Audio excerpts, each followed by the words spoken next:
नमस्कार, आप देख रहे हैं प्राइम टीवी और मैं हूं आपके साथ मुस्कान अजमानी। बुलेटिन की शुरुआत इस वक्त की बड़ी खबर के साथ करेंगे। तो देखिए, इस वक्त की बड़ी खबर लगातार हम आप तक पहुंचाते, जहां दिल्ली एम्स के इमरजेंसी वार्ड में भीषण आग लगने की खबर सामने आई है। दिल्ली एम्स के इमरजेंसी वार्ड में आग लगी है। दमकल की 8 गाड़ियां आग पर काबू पाने की कोशिश लगातार करती हुई नजर आ रही है और ये सीधी तस्वीरें एम्स की लगातार हम अपने दर्शकों तक पहुंचाते, जहां इमरजेंसी वार्ड में आग लगने की खबर है। दिल्ली एम्स के इमरजेंसी वार्ड में आग लगने की ये तस्वीरें हैं, जहां आग इतना विकराल रूप धारण करती हुई नजर आई कि जो धुएं का गुबार है वो आसमान में छाता हुआ नजर आया और दमकल की 8 गाड़ियां आग पर काबू पाने में लगातार जुटी हुई हैं। सभी मरीजों को फिलहाल सुरक्षित बाहर निकाला गया है। तो राहुल गांधी की संसद सदस्यता बहाल की गई है। राहुल गांधी की संसद की जो सदस्यता रद्द की गई थी, अब उसे एक बार फिर से बहाल किया गया है। कांग्रेस समेत विपक्षी दलों में यानी कि INDIA में खुशी की लहर देखने को मिली। कांग्रेस नेता राहुल ने अपना ट्विटर बायो भी बदल दिया है। तो राहुल गांधी ने अपना ट्विटर बायो भी अब बदल दिया है। राहुल ने ट्विटर पर लिखा, मेंबर ऑफ पार्लियामेंट। तो राहुल गांधी की संसद की सदस्यता बहाल की गई है, जिसके बाद राहुल गांधी संसद के अंदर पहुंचे। कांग्रेस समेत विपक्षी दलों में खुशी की लहर भी देखने को मिली। तो एक बार फिर से राहुल गांधी ने ट्विटर पर अपना बायो बदल लिया है। लिखा है कि मेंबर ऑफ पार्लियामेंट।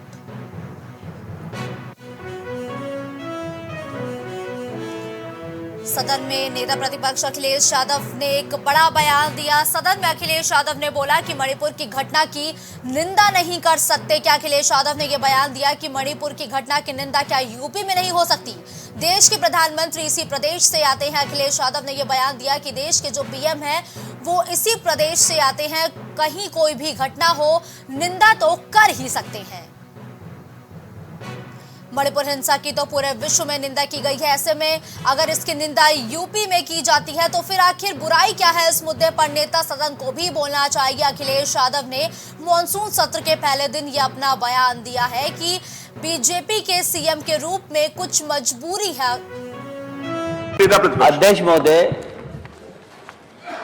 मैं शायद न बोलता कि माननीय हमारे मंत्री जी एक मुहावरा बता रहे हैं कि अपना उल्लू सीधा करना। मैं नहीं कहना चाहता कि सरेआम दिन में किसी को कुछ ना दिखाई दे, उसको क्या कहेंगे हम।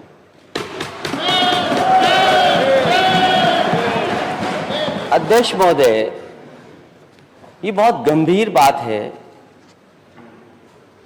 कि जिस तरीके से मणिपुर में घटना हुई और उस पर हम एक केवल निंदा प्रस्ताव नहीं पास कर सकते, निंदा नहीं कर सकते उस घटना की।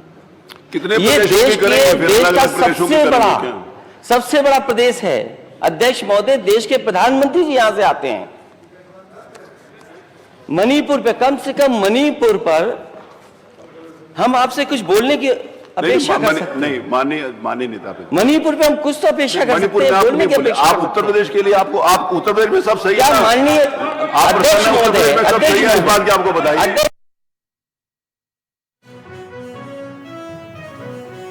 तो विधानसभा सत्र का आज पहला दिन है। यूपी विधानसभा के मॉनसून सत्र का आज पहला दिन है। सत्र के पहले संजय निषाद और OP राजभर के बीच मुलाकात की ये तस्वीरें भी सामने आई। सत्र से पहले संजय निषाद और OP राजभर मुलाकात करते हुए नजर आए। विधानसभा में निषाद पार्टी ऑफिस में दोनों नेताओं के बीच ये मुलाकात हुई है। तो विधानसभा सत्र के पहले दिन संजय निषाद और ओम प्रकाश राजभर की मुलाकात की ये तस्वीरें सामने आई हैं।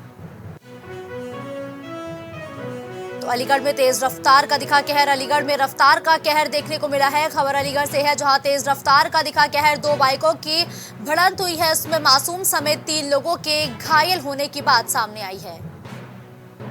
घायलों को CHC छर्रा में कराया गया भर्ती। तो रफ्तार का कहर देखने को मिला और 2 बाइकों की भिड़ंत में कई लोगों के घायल होने की खबर है। थाना गंगीरी क्षेत्र के चौराहे का ये पूरा मामला बताया गया, जहां तेज रफ्तार का कहर देखने को मिला।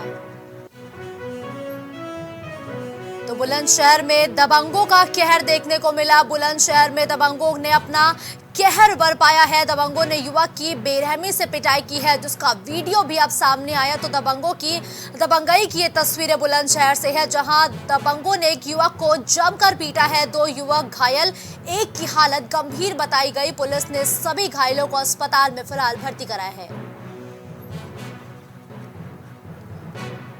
पीड़ितों ने शिकारपुर थाने में ही दबंगों के खिलाफ इस पूरे मामले पर तहरीर दी है। तो दबंगों के खिलाफ तहरीर दर्ज करा दी गई है। शिकारपुर थाना क्षेत्र का ये पूरा मामला बताया गया है।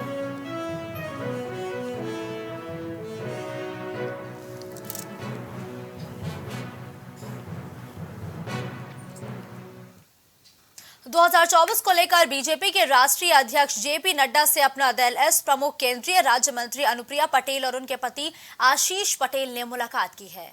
इस दौरान आगामी लोकसभा चुनाव को लेकर भी चर्चा हुई। सूत्रों के मुताबिक अपना दल एस इस बार यूपी में 2 लोकसभा से ज्यादा सीटों की बीजेपी से मांग कर रहा है। साथ ही 2014 में अपना दल द्वारा लड़ी गई प्रतापगढ़ सीट पर भी 2024 में चुनाव लड़ने की तैयारी कर रहा है। मौजूदा वक्त में प्रतापगढ़ लोकसभा सीट बीजेपी के पास है। 2019 में बीजेपी से संगम लाल गुप्ता को उम्मीदवार बनाया गया था, जिसके बाद चुनाव में जीत होने के बाद से वो अभी प्रतापगढ़ से सांसद भी हैं।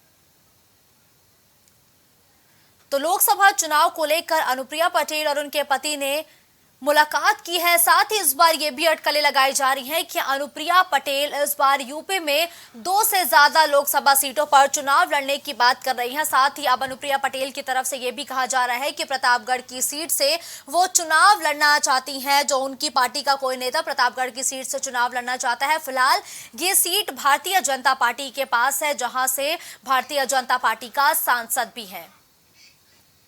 इस खबर पर ज्यादा जानकारी के लिए विवेक हमारे साथ तमाम अपडेट के लिए जुड़ चुके हैं। देखिए विवेक, अपना दल एस की प्रमुख अनुप्रिया पटेल और उनके पति ने अमित शाह से मुलाकात की है। कौन कौन से मुद्दों पर यह चर्चा की गई है विवेक? देखिए, अगर बात की जाए तो अपना दल एस की सुप्रीमो अनुप्रिया पटेल और उनके पति आशीष पटेल ने शुक्रवार देर शाम भारतीय जनता पार्टी के राष्ट्रीय अध्यक्ष जेपी नड्डा से मुलाकात की। और जिस तरीके से लोकसभा चुनाव नजदीक आ रहा है तो एनडीए के सहयोगी दल भी अपनी अपनी तैयारियों में जुट गए हैं। अपनी तैयारियों को आखिरी आधार देने का काम कर रहे हैं। बीते दिनों हमने कई ऐसे सहयोगी दलों के नेताओं की तस्वीरें जो है वो देखी जेपी नड्डा के साथ या फिर गृह मंत्री अमित शाह के साथ। सभी दिल्ली का चक्कर लगा रहे हैं, लोकसभा चुनाव में अपने हित को साधने में लगे हुए हैं। तो ऐसे भी नेता है जो दिल्ली अपना गढ़ मान के वहाँ बैठे हुए हैं, जबकि लोकसभा चुनाव में उनकी कुछ विसात पे जो है वो अलग तरीके से वो अपनी विसात पे लोकसभा चुनाव में बैठा पाए। लेकिन अगर अपना दल ऐसी करे तो अनुप्रिया पटेल और उनके पति आशीष पटेल जेपी नड्डा से मिलते हैं। और मिलने की खास वजह यह है कि जिस प्रकार से 2014 से लेकर अब तक जो है लगातार गठबंधन चला है अपना दल है और भाजपा का सबसे ज्यादा दिनों तक चलने वाला ये गठबंधन है। और हर चुनाव में इस गठबंधन ने जीत हासिल की है। अगर देखा जाए तो लोकसभा चुनाव में इस बार अपना दल कम से कम 5 लोकसभा सीटें मांग सकती है। जब सीटों का बंटवारा होगा एनडीए में तो 5 लोकसभा सीटों पर दावा कर रही है। और सबसे बड़ी ठीक है, देखिए विवेक, 5 लोकसभा सीटों पर अपनी दावेदारी पेश करती हुई अनुप्रिया पटेल नजर आ रही है। वो 5 कौन कौन सी सीटें हैं जिस पर अनुप्रिया पटेल चाहती हैं कि उनकी पार्टी चुनाव लड़े यूपी में? देखिए, अगर बात की जाए जहां से मौजूदा 2 सीटों पर उनके सांसद है वो तो निश्चित रूप से उनकी सीट ही रहेगी। और तीसरी अगर बात की जाए जिसकी चर्चा चल रही है वो प्रतापगढ़ की सीट है। बाकी 2 सीटों में अभी फाइनल नहीं हुआ कि वो किन 2 सीटों पे मांग कर रही है। लेकिन 2 सीटों जो उनकी बरकरार है। उसके अलावा प्रतापगढ़ की जो सीट है, क्योंकि प्रदेश अध्यक्ष राजकुमार पाल प्रतापगढ़ जिले से आते हैं और फिलहाल प्रतापगढ़ जिला भारतीय जनता पार्टी के पास है। वहां से संगम लाल गुप्ता सांसद है। 2014 में इसके पहले अपना दल है वहां से चुनाव लड़ चुकी थी। और देखा जाए तो प्रतापगढ़ जिले से अपना दल है इसका विधायक भी है और जिला पंचायत सदस्य भी है। तो अपना दल लगातार अनुप्रिया पटेल प्रतापगढ़ का जिक्र कर रही है। प्रदेश अध्यक्ष राजकुमार पाल वहीं से आते हैं। कई बार उन्होंने प्रतापगढ़ का दौरा भी किया है और लगातार वो हर तीसरे चौथे दिन प्रतापगढ़ जाते रहते हैं और वहाँ के लोगों से मिल रहे हैं, अपना जनाधार बढ़ा रहे हैं। तो ये प्रतापगढ़ जिले की सीट पे जो है वो दावेदारी अपना दल कर रही है। जिसके ठीक है, देखिए विवेक, अब कहीं ना कहीं जो क्षेत्रीय दल है वो भारतीय जनता पार्टी के शीर्ष नेताओं से मुलाकात कर रहे हैं। साथ ही जो अपनी सीटों की मांग है उस पर भी चर्चा करते हुए नजर आ रहे हैं। तो क्या ये क्षेत्रीय दलों को एक साथ पिरो पाना भारतीय जनता पार्टी के लिए आसान होगा क्या? क्योंकि अब तो सुभाषपा भी आ चुकी है एनडीए में और निषाद पार्टी पहले ही एनडीए में है, अनुप्रिया पटेल की पार्टी पहले ही एनडीए का हिस्सा है। तो क्या ऐसे में एक धागे में पिरो पाना चुनौती नहीं होगी क्या भारतीय जनता पार्टी के लिए? जी बिल्कुल, चुनौती तो है, लेकिन एक बार ध्यान देने वाली बात है कि जिस तरीके से निषाद पार्टी हो गई या फिर सुभाषपा हो गई, इन दोनों से ही उत्तराखंड अपना दल का है। अपना दल 2014 से लेके अब तक साथ है। उससे 14 का लोकसभा चुनाव 7 लड़ा, जिसमें जीत हासिल हुई। 17 का विधानसभा चुनाव 7 लड़ा, जिसमें जीत हासिल हुई। 19 का लोकसभा चुनाव 7 लड़ा, इसमें भी जीत हासिल हुई। उसके बाद 2022 का विधानसभा चुनाव लड़ा और कई निकाय चुनाव, जिला पंचायत चुनाव लड़े, जिसमें एनडीए को भारी बहुमत मिली और जीत हासिल हुई। काफी से लोकसभा चुनाव लड़ रहे हैं। तो अब तक देखा जाए तो पिछले 10 साल लगभग हो चुके हैं एनडीए में शामिल हुए अपना दल को, और हर चुनाव जो है वो जीतते आ रहे हैं। तो कहीं ना कहीं कद निषाद पार्टी और सुभाषपा से बड़ा है अपना दल का, और कई बार ऐसा भी देखा गया है कि वरीयता के आधार पे चीजें होती है। और यहाँ पे 5 लोकसभा सीटों की मांग है अपना दल कर रही है। अनुप्रिया पटेल जिस तरीके से मिली है जेपी नड्डा से, उनके पति आशीष पटेल जो कैबिनेट में मंत्री हैं, उन्होंने मुलाकात की है और तमाम विचार विमर्श इस मुद्दे पे जेपी नड्डा से हुए। टिकटों के बंटवारे की भी बात हुई, और जिस तरीके से प्रतापगढ़ का जिक्र लगातार आ रहा है, तो एक बार फिर से प्रतापगढ़ पे अपना कैंडिडेट अपने सिंबल पे अपना दल उतारना चाहती है, ताकि वो प्रदेश में अपना प्रभुत्व और बढ़ा सके। बिल्कुल ठीक है, धन्यवाद विवेक इस खबर पर हमारे साथ जुड़ने के लिए।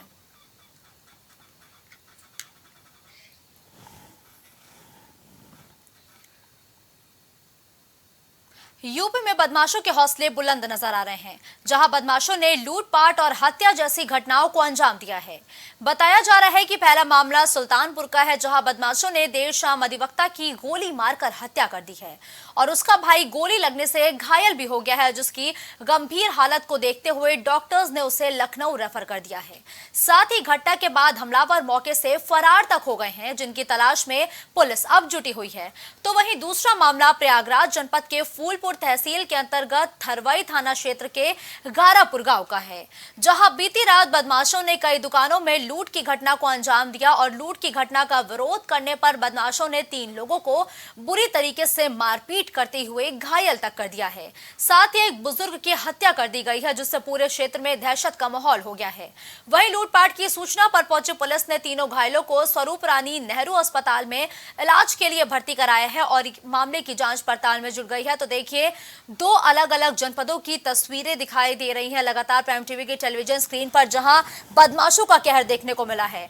जहां एक तरफ प्रयागराज में कई दुकानों पर लूटपाट की घटना को अंजाम दिया गया, जिसमें 1 की मौत और 3 को घायल भी किया गया, तो वहीं सुल्तानपुर में अधिवक्ता की गोली मारकर हत्या भी कर दी गई है। की जो जानकारी प्राप्त हुई उसमें ये ज्ञात हुआ कि 2 सगे भाई, जिसमें एक मोहम्मद आज़ाद और मोहम्मद मुनव्वर, इन दोनों को गोली लगी है। मोहम्मद आज़ाद को गोली लगने से उनका देहांत हो गई है और मोहम्मद मुनव्वर को अग्रिम इलाज हेतु केजी मूर ट्रॉमा सेंटर में रेफ़र किया गया है, जहां पे वो इलाजरत है। इनिशियल जानकारी में मुनव्वर द्वारा बताया गया कि ये घटना सिराज एवं उनके साथियों द्वारा किया गया है। सिराज थाना कोतवाली नगर का हिस्ट्री शीटर है तथा जो दूसरे भाई हैं मोहम्मद मुनव्वर और सिराज, ये इकट्ठे के माध्यम से पुलिस को सूचना प्राप्त हुई कि ग्राम हेतापट्टी में रात में 4 व्यक्तियों के द्वारा आकर लूटपाट की घटना उनके वहाँ की गई है। अभी तक की प्राप्त सूचना के अनुसार श्री संतोष केसरवानी जी, इनका वस्त्रालय और आभूषण की दुकान है। इसमें 4 व्यक्ति अंदर घुसे थे, जिनके द्वारा वहाँ पे लूटपाट की घटना की गई और इनको डंडा मार के घायल किया गया है। इसमें इनके परिवार के जो 3 लोग हैं, उनका इलाज SRN मेडिकल कॉलेज में चल रहा है। अभी तक की प्राप्त सूचना के अनुसार एक पास में ही राम कृपाल पाल जी हैं, जो वहाँ के मार्केट की सुरक्षा को भी देखते हैं और वहाँ पे रात्रि में सुरक्षा का कार्य करते हैं।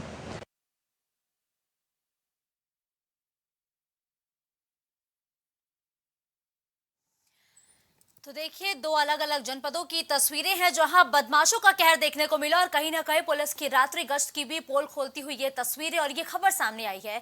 जहां प्रयागराज में एक साथ कई दुकानों में लूटपाट की घटना को अंजाम दिया गया, तो वहीं सुल्तानपुर में अधिवक्ता की गोली मारकर हत्या की गई है। इस दौरान अधिवक्ता का भाई जो है वो भी गंभीर रूप से घायल हो गया, जिसकी स्थिति को देखते हुए डॉक्टर्स ने अधिवक्ता के भाई को लखनऊ रेफर कर दिया है, जहां लगातार अधिवक्ता का जो भाई है उसका इलाज जारी है।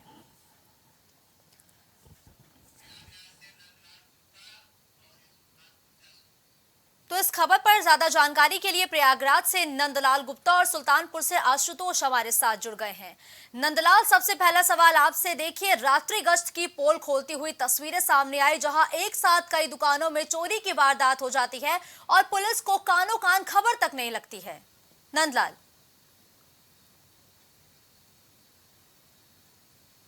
पट्टी दारापुर का है, जहां पर आज की रात अज्ञात बदमाशों ने एक केसरवानी परिवार जो कि सराफा व्यापारी हैं, उनके घर में घुसकर पहले अशोक केसरवानी को आवाज देते हैं। जब अशोक केसरवानी बाहर आते हैं तो उनके परिजनों को यह जानकारी होता है कि कहीं न कहीं ये लुटेरे हैं, बदमाश हैं, वो जाने से मना करते हैं। तो वहीं पर लुटेरे अशोक केसरवानी को बंधक बना लेते हैं और उनके परिवारजनों से कहते हैं कि अगर आप लोग बाहर नहीं आएंगे तो हम इनको गोली मार देंगे। जैसे यह जानकारी वहां पर जो प्राइवेट गार्ड है राम कृपाल पाल, जो कि व्यापारियों की दुकान सुरक्षा करता है, रात में घूमता रहता है, जब मौके पर आया तो राम कृपाल ये अशोक केसरवानी को बंधन बनाने के बाद राम कृपाल पाल के ऊपर घातक हमला किया लाठी डंडे और चापड़ से, जिससे कि राम कृपाल पाल की मौके पर मौत हो गई। जी ठीक है आशुतोष, देखिए सुल्तानपुर में तो एक अधिवक्ता की गोली मारकर हत्या कर दी गई है और साथ ही जो अधिवक्ता का भाई है उसकी स्थिति काफी गंभीर बताई जा रही है।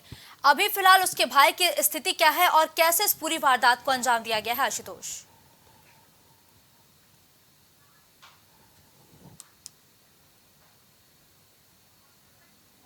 जी आशुतोष। तो देखिए आशुतोष से संपर्क स्थापित नहीं हो पा रहा है, लेकिन आपको बता दें कि देखिए बदमाशों के हौसले बुलंद हो चुके हैं। तमाम तरीके की जो बदमाश है वो वारदातों को अंजाम देते हैं और पुलिस को चकमा देकर भी फरार हो जाते हैं। तो वहीं ये दो अलग अलग जनपदों के मामले लगातार हमारे सामने आए, जहां एक जनपद यानी कि सुल्तानपुर में अधिवक्ता की गोली मारकर हत्या कर दी जाती है। तो वहीं अगर हम प्रयागराज की बात करें तो प्रयागराज में कई दुकानों पर एक साथ लूट की जाती है, लेकिन हैरानी की बात यह है कि ये दोनों ही मामले देर रात के बताए जा रहे हैं।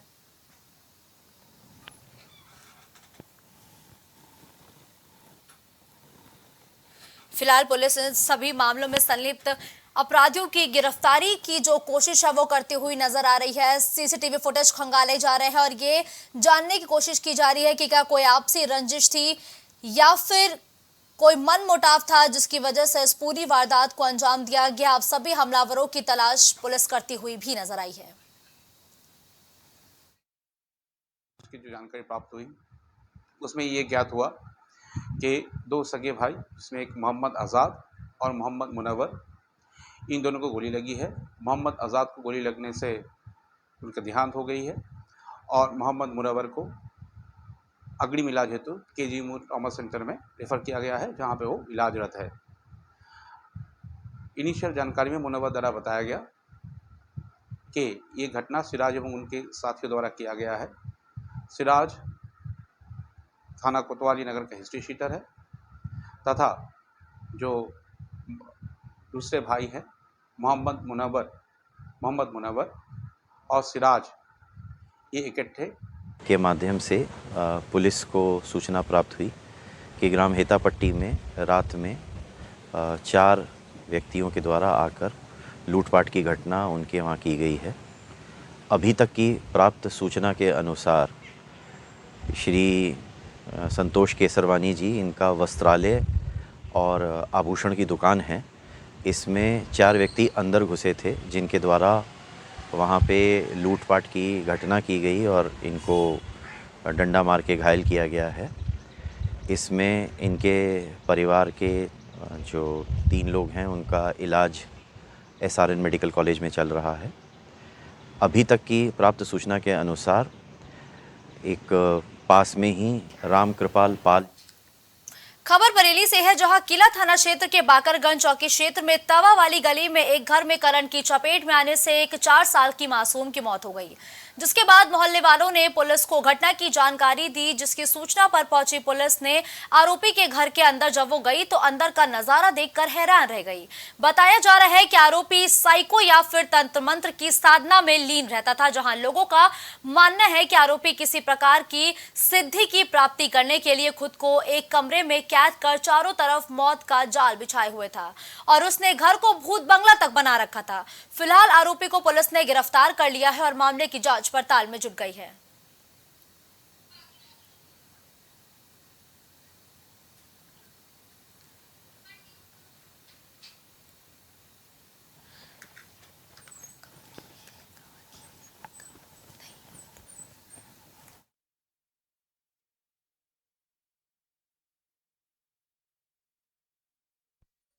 ये खबर बरेली से है, जहां पुलिस ने एक आरोपी को गिरफ्तार किया है और गिरफ्तारी इस नाम पे की गई है कि युवक सिद्धि प्राप्ति के लिए उसने अपने घर को पूरी तरीके से तारों का जाल बना दिया था। यानी कि तारों का जाल पूरे घर भर में देखने को मिला, जिसकी चपेट में आकर एक बच्ची की मौत हो जाती है, जिसकी सूचना पर पहुंची पुलिस ने बच्चे के शव को पोस्टमार्टम के लिए भेज दिया है। साथ ही आरोपी युवक को फिलहाल पुलिस द्वारा गिरफ्तार भी किया गया है। दरअसल आरोपी कोई साइको बताया जा रहा है। मोहल्ले वालों के मुताबिक जो युवक है वो साइको है। वो सिद्धि की प्राप्ति के लिए उसने अपने घर में तमाम तरीके की तारों को लगा रखा था, या यूं कहे कि तारों का घर में उसने जाल बिछा रखा था। तो वही घर की दीवारों पर भूत के स्क्रैचेस भी पाए गए हैं, यानी कि भूत की जो पिक्चर्स है वो भी उस युवक ने बनाई थी।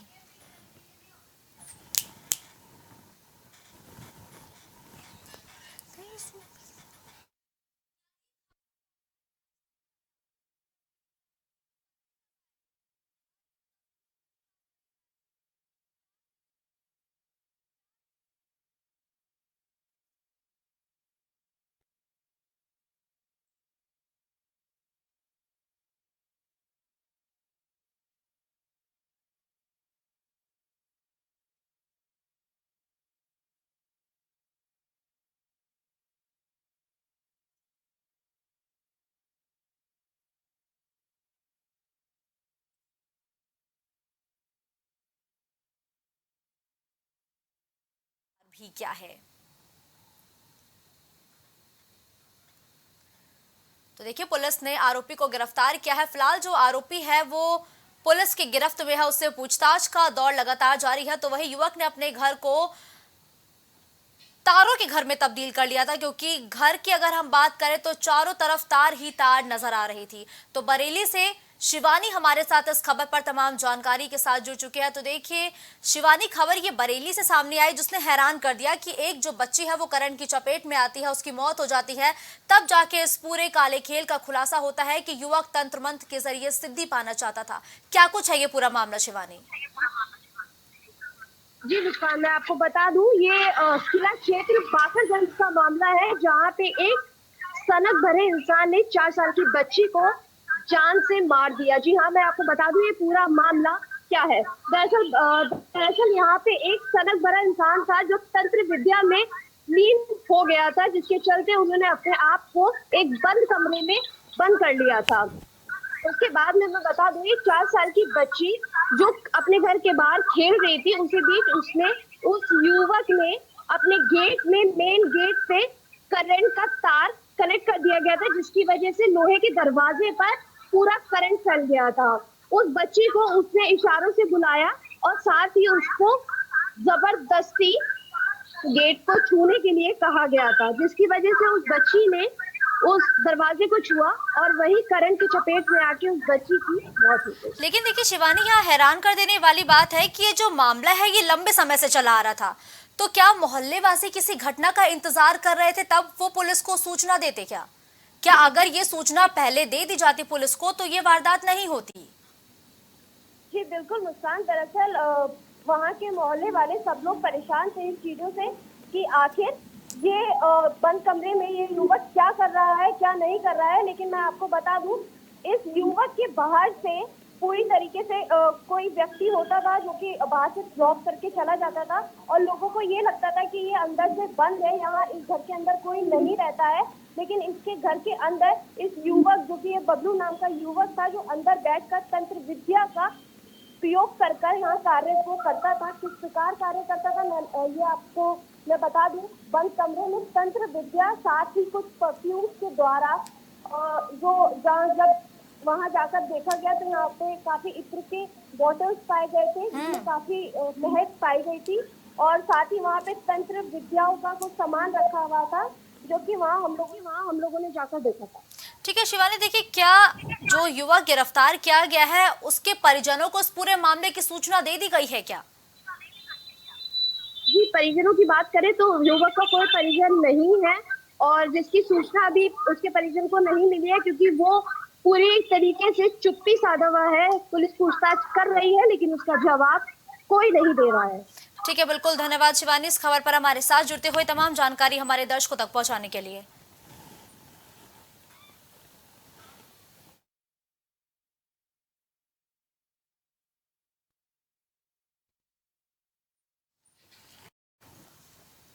खबर कासगंज से है, जहां गंज डुडवारा नगर पालिका परिषद द्वारा संचालित गौशाला में अव्यवस्थाओं का अंबार देखने को मिला।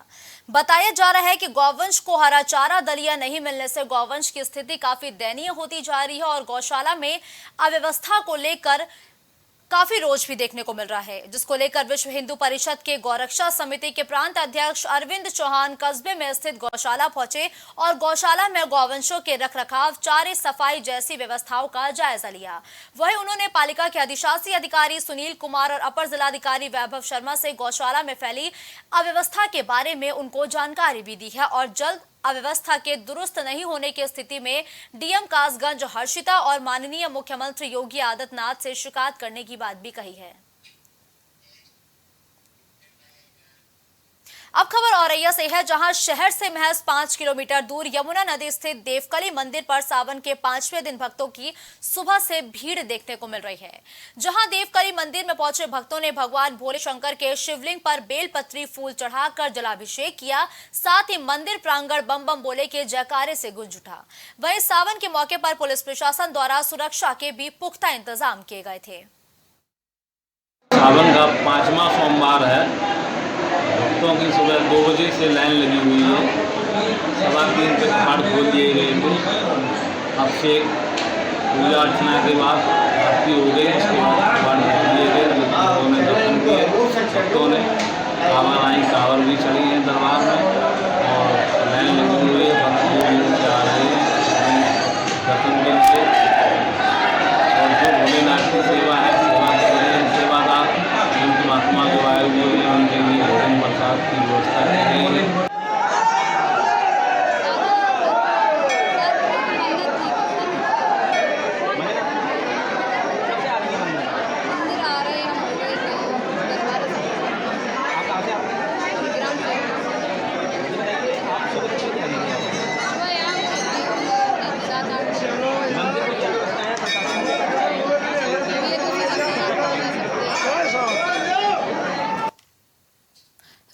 अगली खबर का, जहां रायबरेली के गदागंज थाने क्षेत्र के अंतर्गत कुम्हारन का पूर्वा महामाया अंतर्गत रेलवे ट्रैक के पास देर रात संदिग्ध परिस्थिति में मालगाड़ी से कटकर एक महिला की मौत हो गई है।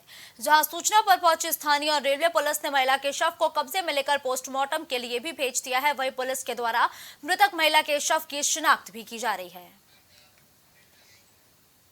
इस बुलेटिन में फिलहाल के लिए बस इतना ही। देश दुनिया की तमाम बड़ी खबरों के लिए आप देखते रहिए प्राइम टीवी।